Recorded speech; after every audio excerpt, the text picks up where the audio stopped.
Eh bien, je vous salue tous, très cordialement, très fraternellement. J'ai un petit carnet, calendrier, où chaque jour on marque quelque chose. Mais dans les 52 semaines d'une année, il y a toujours un jour où il n'y a rien d'écrit. C'est une page blanche. Parce que ce jour-là, j'ai déjà un rendez-vous avec mon Seigneur, avec mes frères et avec mes sœurs. Et si je ne puis être là, comme pour tout autre rendez-vous dans lequel je ne pourrais pas honorer ma venue, je signale qu'un tel dimanche, je serai en voyage peut-être ou quelque part d'autre. Et ainsi, et même si je dois être malade, là, c'est un cas exceptionnel. Je souligne l'importance de Jésus en mon cœur. Alors, je voudrais, pour sermon aujourd'hui, et peut-être pendant 2 semaines, relater le fait que Jésus est important.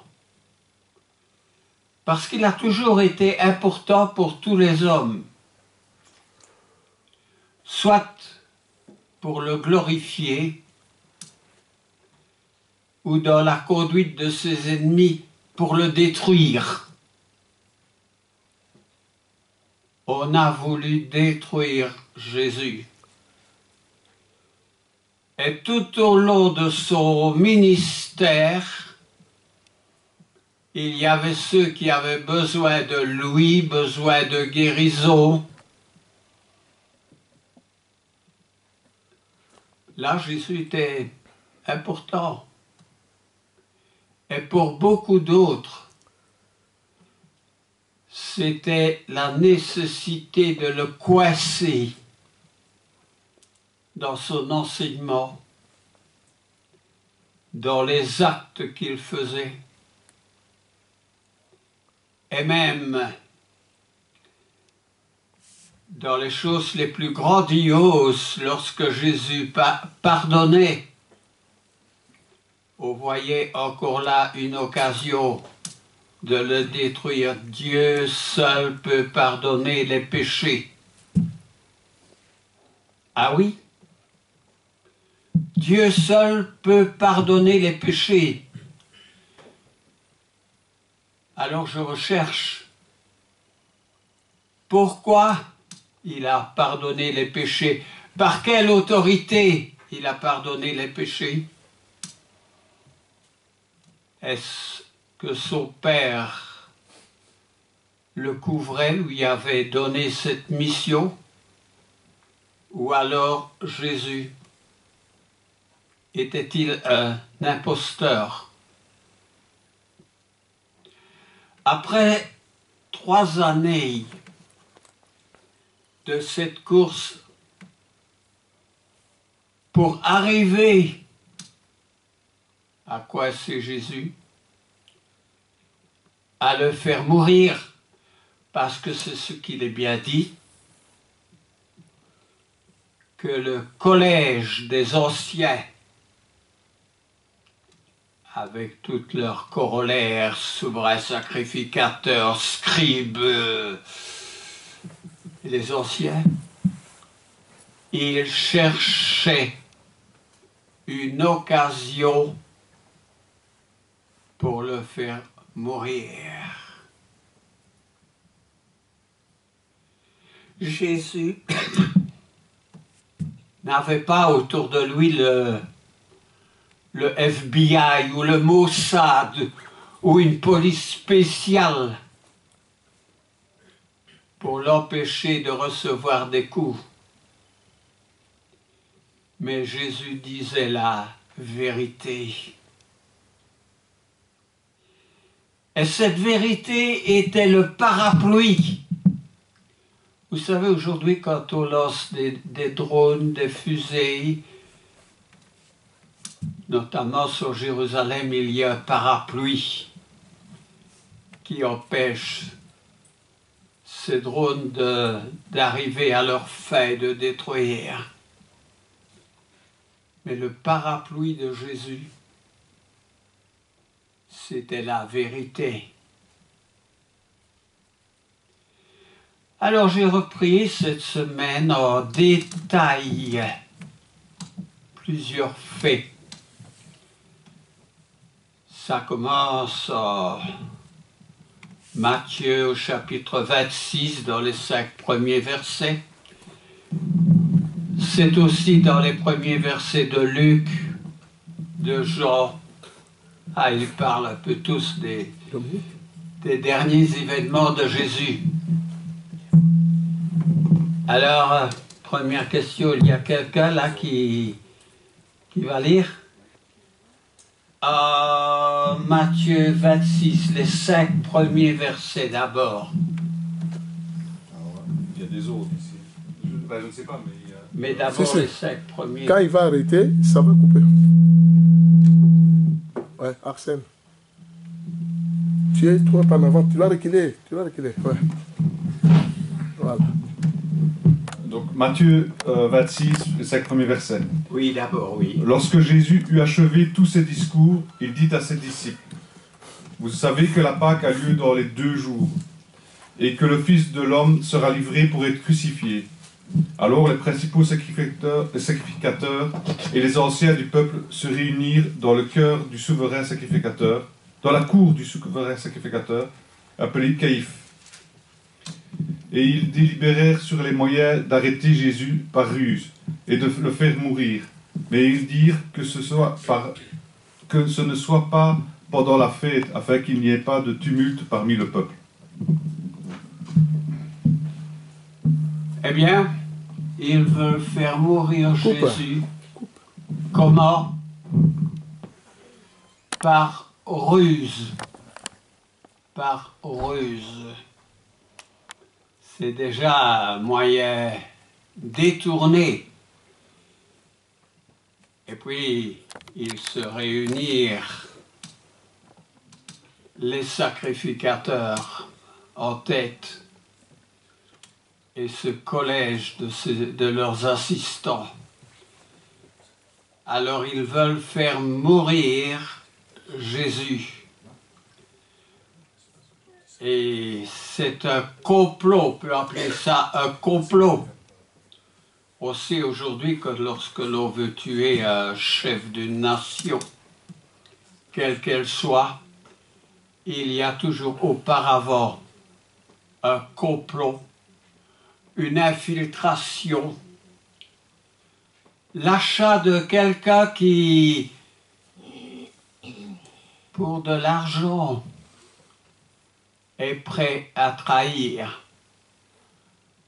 Vous avez ça aujourd'hui quand on veut assassiner un chef d'État, on entend bien les causes d'un tel ou d'une telle.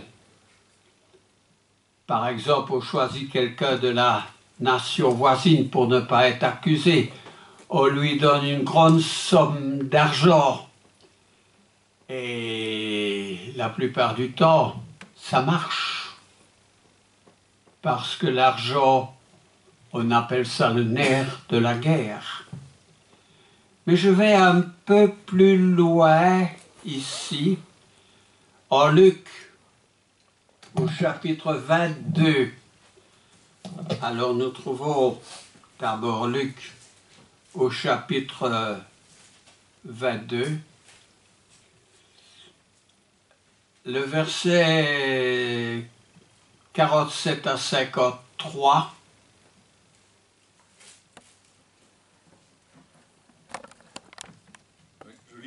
Oui.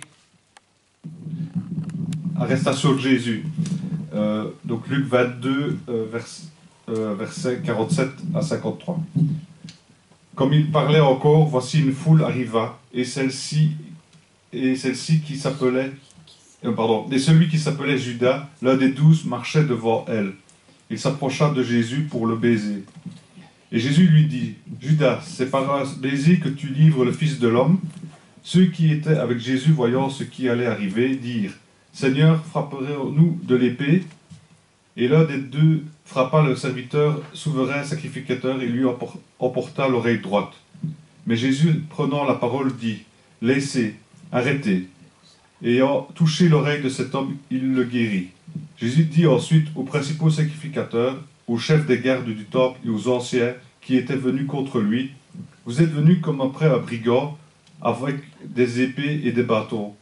J'étais tous les jours avec vous dans le temple, et vous n'avez pas mis la main sur moi. Mais c'est ici votre heure et la puissance des ténèbres. Amen. Moi, je relève surtout ce verset 53. C'est ici votre heure et la puissance des ténèbres. Alors, dans toute la parole, les ténèbres ont toujours été opposées à la lumière. Ici apparaît un personnage, Judas, que Jésus connaissait bien. Si tu peux revenir à Matthieu 26, les versets 14 à 16. On va voir deux versets concernant ce personnage. Matthieu 26, les versets 14 à 16. Matthieu 26, 14 à 16. Alors l'un des 12, appelé Judas Iscariote, alla vers les principaux sacrificateurs et dit, que voulez-vous me donner et je vous le livrerai. Et ils lui payèrent 30 pièces d'argent. Depuis ce moment, il cherchait une occasion favorable pour livrer Jésus. Que voulez-vous me donner? Combien voulez-vous recevoir? Pour traduire Jésus, pour ne plus apparaître dans les lieux qui lui appartiennent. Eh bien, Judas avait cette faiblesse. Mais une faiblesse qui ne l'a pas satisfait. Parce qu'après avoir reçu les 30 pièces d'argent, il est allé retrouver ses anciens, ce collège. Il ne pouvait pas garder l'argent. Il leur a remboursé. Mais les autres n'en voulaient pas de ce remboursement. Ils n'en voulaient pas. Parce qu'ils ne pouvaient pas mettre cet argent dans le trou, dans la collecte. Pourquoi? Parce que cet argent était le prix du sang. Et c'est pour ça qu'ils ont acheté le champ du potier, le champ du sang. Parce que cet argent était devenu impropre. Impropre à un don, à une contribution. Et Judas savait fort bien ce qu'il avait fait. Mais il y en a beaucoup d'autres qui abandonnent le Seigneur sans se soucier de cette trahison. Trahison parce qu'au moment de leur baptême, ils se sont engagés, c'était un mariage avec le Seigneur. Et beaucoup, après le jour de leur baptême, sont retournés dans le bourbier d'où ils étaient venus. Ça, c'est une trahison. Et Judas était tellement accablé qu'il est allé se pendre. Moi, je m'arrête là avec Judas. Mais Judas a très bien réalisé l'horreur de l'acte qu'il avait commis. Est-ce que nous réalisons l'importance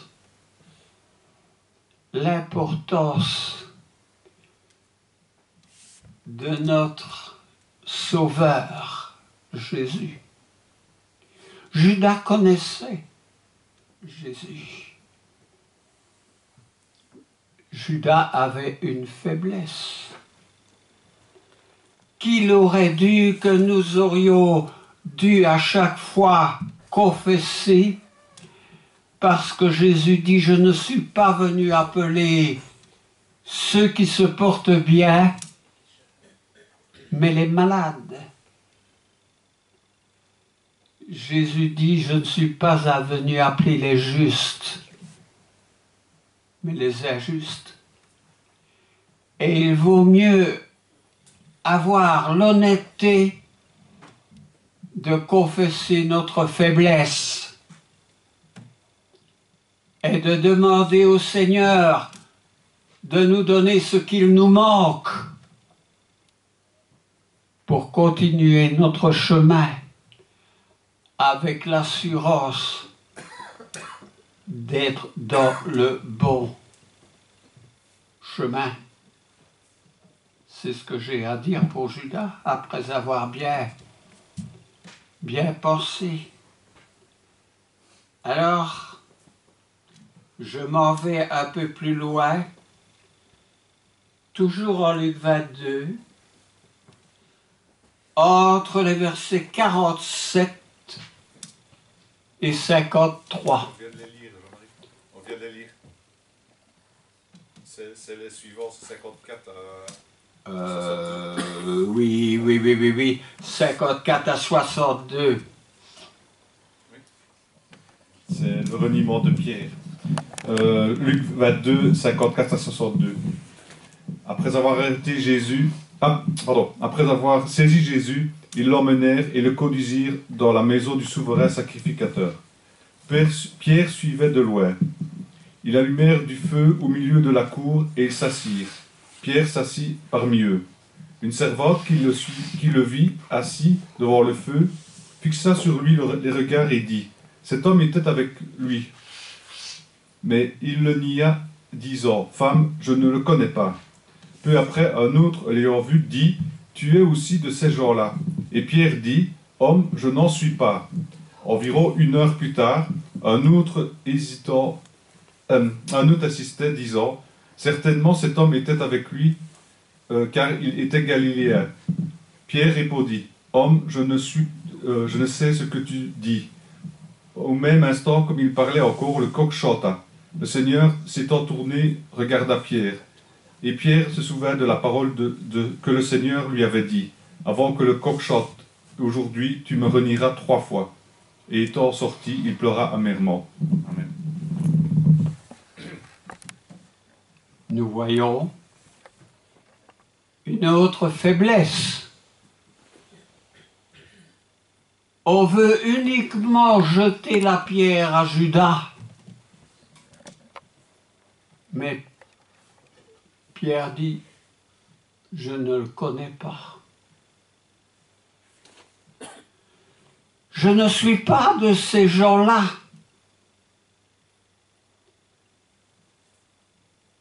Il dit cela à la servante et aux 2 hommes qui sur coup viennent également lui demander la raison de sa présence. Mais tu étais galiléen. Tu étais de ces gens-là. Non, non, non, non, non, non. Je ne le connais pas. Je suis juste ici pour me chauffer.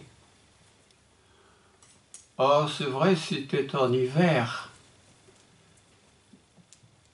Il faisait froid.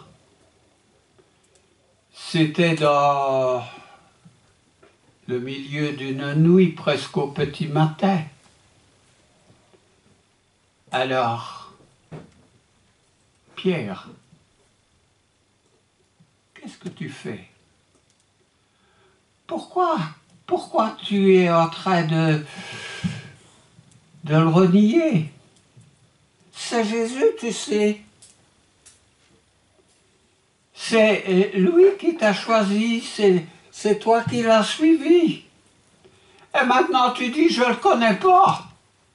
Qu'est-ce que c'est ça, Pierre? Le coq chanta. Jésus lui avait dit, avant que le coq chante 3 fois, tu me renieras. Et Pierre l'avait renié. Mais il y a cette autre manière de se rendre compte de l'erreur qu'il faisait. Il pleura. Il pleura. Et vous savez, quand on pleure, déjà pour un homme, je vous dis, il est difficile de pleurer. Il y a tellement longtemps que je n'ai plus pleuré. Et pourtant, il y a des moments durs. Mais Pierre pleura. Parce que c'était son Seigneur, son Sauveur, qu'il avait renié.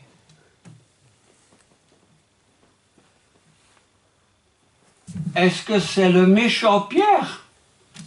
Ou bien c'est le Pierre qui illustre à son tour notre faiblesse? Est-ce que intérieurement nous pleurons?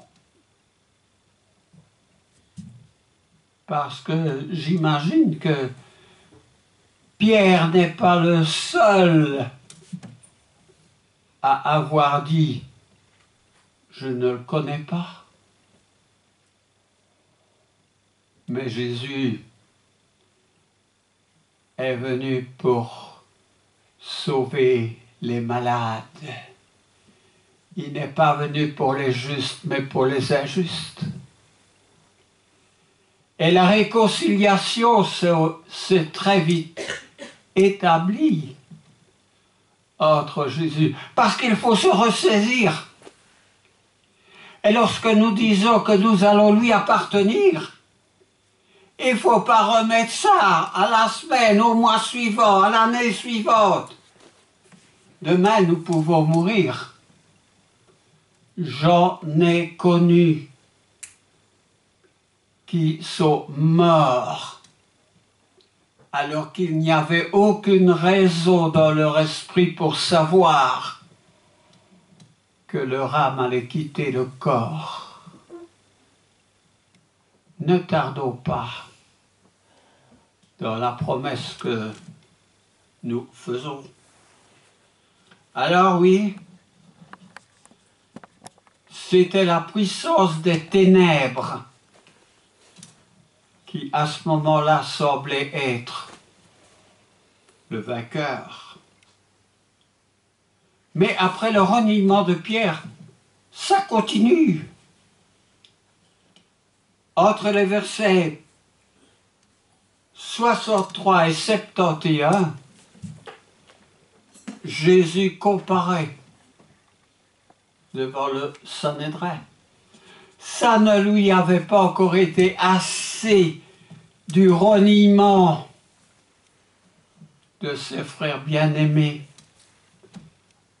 Voilà qu'à son tour, il doit comparaître devant les païens. Et eux, ils vont en rajouter au maximum. Je te laisse lire les versets 63, 71. Donc, Luc 22, 63, 71. Les hommes qui tenaient Jésus se moquaient de lui et le frappaient. Ils lui voilèrent le visage et ils l'interrogèrent en disant « Devine qui t'a frappé ?» Et ils proférèrent contre lui beaucoup d'autres injures. Quand le jour fut venu, le collège des anciens du peuple, les principaux sacrificateurs et les scribes s'assemblèrent et firent amener Jésus dans leur sanhédrin. Ils dirent « Si tu es le Christ, dis-le-nous. » Jésus leur répondit « Si je vous le dis, vous ne le croiriez pas. Et si je vous interroge, vous ne répondrez pas. Désormais, le Fils de l'homme sera assis à la droite de la puissance de Dieu. » Tous dirent « Tu es donc le Fils de Dieu. » Et ils leur répondirent « Vous le dites, je le suis. » Alors ils dirent « Qu'avons-nous encore besoin de témoignages? Nous l'avons entendu nous-mêmes de sa bouche. » Amen. Amen. Eh bien là, il y a à boire et à manger. Hein. Le Sanhédrin, qui était devenu la synagogue de Satan. Oh, le Sanhédrin, mais ce sont des gens bien, établis par un protocole divin dans l'Ancienne Alliance. Oui, peut-être. Mais vous savez, quand je vais dans l'Apocalypse, dans les 7 églises, eh bien, à Thyatire, Jésus ne manque pas d'appeler les Juifs qui se réunissaient la synagogue de Satan. Parce que Satan, il s'était furtivement introduit. Vous savez, dans l'église que Jésus a bâtie,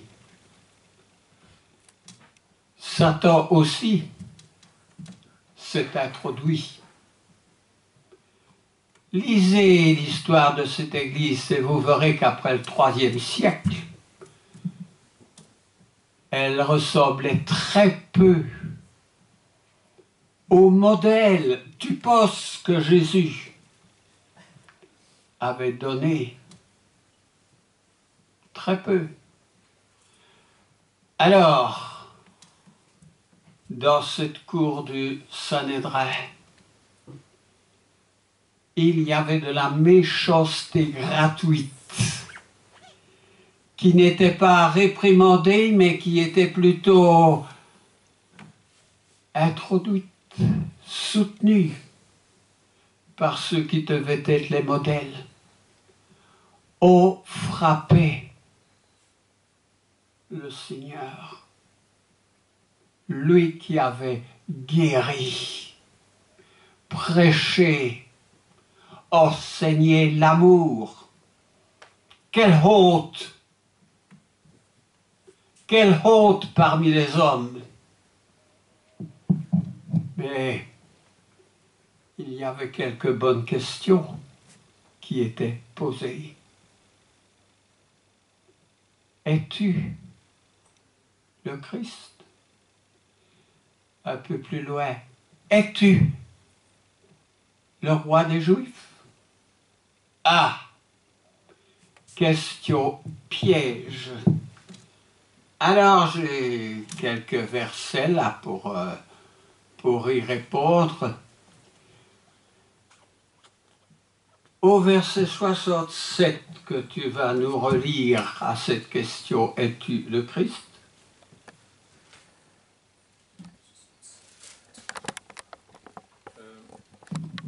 Ils dirent, si tu es le Christ, dis-le-nous. Jésus leur répondit, si je vous le dis, vous ne le croiriez pas.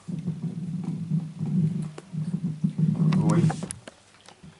Si je vous le dis, vous ne me croiriez pas. Es-tu le Christ? Ah, c'est une bonne question pour nous aujourd'hui.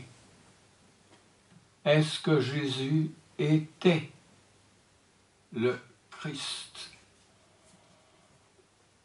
Et vous savez, il y a beaucoup de toutes sortes de réponses aujourd'hui, autant dans les églises que sur la place publique. Mais il y a un verset que l'on apprend par cœur dans toutes les classes des jeunes. C'est que Dieu a tant aimé le monde qu'il a donné son Fils unique, afin que quiconque croit en lui ne périsse point, mais qu'il ait la vie éternelle. Dieu a donné son Fils bien-aimé. Alors, si tu es le Christ, c'est à quel moment de répondre cela? À quel moment vous avez presque l'obligation, sinon de le dire publiquement, de vous poser en vous-même cette question. Rappelons-nous, il lisait le livre d'Ésaïe. Il ne comprenait pas bien. Il ne comprenait pas bien. Mais un serviteur de Dieu s'est présenté. Et le serviteur de Dieu lui a dit, mais est-ce que tu comprends ce que tu lis? Parce qu'il est fondamentalement, absolument question de comprendre. Dieu ne s'adresse pas à des imbéciles, nous ne sommes pas des idiots. Comprends-tu ce que tu lis? Et évidemment, le serviteur de Dieu n'a pas sa langue en poche, il n'a pas la langue de bois, et il explique. Il explique toutes les bonnes raisons, nous en sommes sûrs, jusqu'au moment où il passe à côté d'une rivière. Et tout de suite, la compréhension lui vient, il a entendu ce qui lui a été dit. Mais voici de l'eau. Qu'est-ce qui empêche que je sois baptisé? Qu'est-ce qui empêche que je sois baptisé? Et le serviteur de Dieu ne lui répond pas, écoute, t'as un peu de temps, réfléchis encore, la semaine prochaine c'est toujours beau, le mois après également. Non, tout de suite, le serviteur de Dieu lui pose cette question. Si tu crois que Jésus est le Christ, le Fils de Dieu, cela est possible. Et il n'a pas besoin de faire un grand discours. Il dit juste, je le crois. Et ils descendent tous deux dans l'eau. Pourquoi? Parce que c'était l'usage. Il est dit que dans Matthieu que ceux qui ne croyaient pas ne se firent pas baptiser, mais que les Sadduciens ont justifié Dieu en se faisant baptiser. Ont justifié Dieu en se faisant baptiser. Et ils n'avaient pas besoin d'un mois supplémentaire pour justifier Dieu. Ils descendirent tous deux dans l'eau et Philippe baptisa l'eunuque. Je continue. En Hébreu, au chapitre 1, les 3 premiers versets. Hébreu 1, chapitre 1, Hébreu 1, les 3 premiers versets. Les 3 premiers versets d'abord, et tu gardes la page. Après avoir autrefois à plusieurs reprises et de plusieurs manières parlé à nos pères par les prophètes, Dieu dans ces derniers temps nous a parlé par le Fils, qu'il a établi héritier de toutes choses, par lequel il a aussi créé le monde, et qui étant le reflet de sa gloire et à l'empreinte de sa personne, et soutenant toutes choses par la parole puissante, a fait la purification des péchés et s'est assis à la droite de la majesté divine dans les lieux très hauts. La loi est venue par Moïse, la grâce et la vérité sont venues par Jésus-Christ. Dieu a justifié son Fils et il est ajouté par lequel il a aussi créé le monde. Allez en Jean 1, n'y allez pas, mais quand vous serez rentrés chez vous, les premiers versets, il est bien stipulé que Christ est co-créateur avec Dieu, par lequel il a aussi créé le monde. Jésus est le Fils de Dieu. Je crois que Jésus est le Fils de Dieu. Et le verset 8. Hébreux 8. Mais il a dit au Fils, ton trône, ô Dieu éternel, le sceptre de ton règne est un sceptre d'équité. Le sceptre de ton règne. Qu'est-ce que ça veut dire, le sceptre de ton règne? Qui détient un sceptre de son règne? Mais de quel règne? Si tu peux aller à 2 Samuel, à partir du verset 7, au chapitre 7, 2 Samuel 7, verset 8 à 17, ouais. 2 Samuel 7, verset 8 à 17. Maintenant tu diras à mon serviteur David, ainsi parle l'Éternel des armées. Je l'ai pris au pâturage, derrière les brebis, pour que tu fusses chef sur mon peuple, sur Israël. J'ai été avec toi partout où tu as marché. J'ai exterminé tous tes ennemis devant toi, et j'ai rendu ton nom grand comme le nom des grands qui sont sur la terre. J'ai donné une demeure à mon peuple, à Israël, et je l'ai planté pour qu'il y soit fixé et ne soit plus agité, pour que les méchants ne l'oppriment plus comme auparavant. Et comme à l'époque où j'avais établi des juges sur mon peuple d'Israël, je t'ai accordé du repos en te délivrant de tous tes ennemis. Et l'Éternel t'annonce qu'il te créera une maison. Quand les jours seront accomplis et que tu seras couché avec tes pères, je lèverai ta postérité avec toi. Celui qui sera sorti de tes entrailles, j'affermirai son règne. Ce sera lui qui bâtira une maison à mon nom, et j'affirmerai pour toujours le trône de son royaume. Je serai pour lui un père, et il sera pour moi un fils. S'il fait le mal, je le châtierai avec la verge des hommes, et avec les coups des enfants des hommes.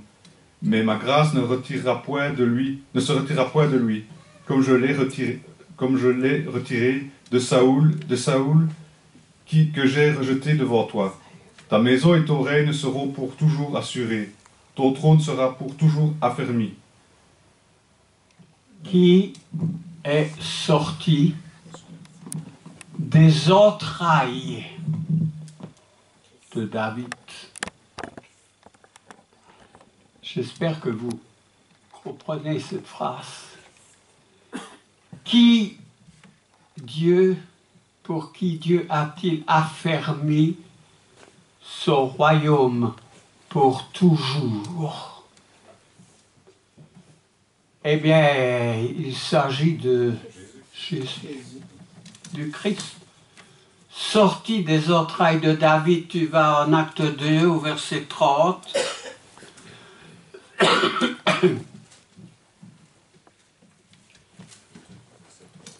Jésus est issu de la postérité du roi David. Donc c'est Jésus qui détient le sceptre. Acte 2, verset 30. Ouais. Comme il était prophétisé et qu'il savait que Dieu lui avait promis un serment de faire asseoir un de ses descendants sur son trône. Oui, mais tu as bien lu de... Acte 2, 30 que tu m'as dit. Oui, ben peut-être il faut prendre le 30 avec, je ne sais pas. Je ne sais pas. Donc, je vais relire le 2. Oui, Donc, verset 30-31. Comme il était prophète et qu'il savait que Dieu lui avait promis avec serment de faire asseoir un de ses descendants sur son trône, c'est la résurrection de Christ qui a été prévue et annoncée en disant qu'il ne serait pas abandonné dans le séjour des morts et que sa chair ne verra pas la corruption. oui. Donc il avait été promis à David, au roi David, 1000 ans avant Jésus-Christ, de faire asseoir un de ses descendants sur son trône.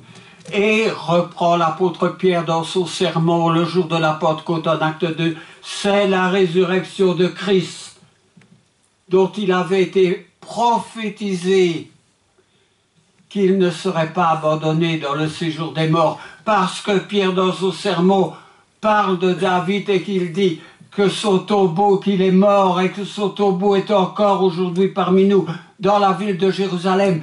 Mais il a été dit au sujet du Christ qu'il ne serait pas abandonné dans le séjour des morts. Et c'est la résurrection de Christ qui est établie. Il nous est promis d'être ressuscités avec Christ si nous avons son esprit en nous. Alors je prie que pour ceux qui ont pris cette décision d'être avec Christ, de reconnaître que Jésus est votre roi, de reconnaître que Jésus est le Christ, le Fils de Dieu, d'accomplir ce vœu de devenir un enfant de Dieu, parce que c'est nous la postérité d'Israël. Alors, je ne sais pas à quelle heure, mais je sens qu'il est l'heure d'arrêter. Et que cet examen des premiers versets, où il s'agit de la arrestation de Jésus, du complot pour le faire mourir, de cette trahison qui a été effectuée, nous puissions graver ces événements dans notre cœur, parce qu'il y a d'autres événements qui concernent Jésus qui vont suivre, et que nous verrons précisément sa mort, sa résurrection, ceux qui ont été fidèles jusqu'au bout. Et je m'arrête là. Que Dieu vous bénisse. Amen. Amen. C'est pour le matin.